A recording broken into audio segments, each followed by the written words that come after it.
Sunday morning இன்றைக்கி பேலியோட டே 15 தான். Wait வந்து 92,800 kg இருந்தேன். இன்றைக்கி ஹஸ்பண்டோட பர்த்டே. யாராவது விஷ் பண்ணுவீங்கன்னு நினச்சேன். போன வீடியோவில் சொல்லியிருந்தேன், யாருமே விஷ் பண்ணவே இல்லை. சரி, ஓகே, நோ ப்ராப்ளம்.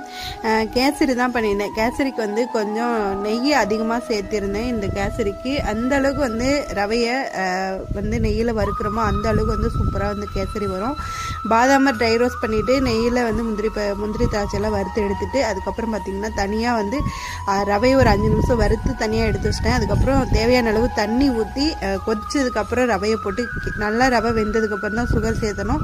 சுகர் சேர்த்துனதுக்கப்புறம் அது மெல்ட் ஆகும். மறுபடியுமே வந்து 2 ஸ்பூன் நெய் சன்ஃப்ளவர் ஆயில் சேர்த்து நல்லா வந்து கிளறி விட்டு லாஸ்ட்டாக நட்ஸ் எல்லாம் சேர்த்து இறக்கணும்னா சூப்பராக வந்து ரெடி ஆயிரும். நானே எதிர்பார்க்கல, அவ்வளோ சூப்பராக வந்துருந்துச்சு. அப்புறம் சாயங்காலம் போயிட்டு கடைக்கு போயிட்டு நாங்கள் வந்து பர்த்டே செலிப்ரேட் பண்ணணும்.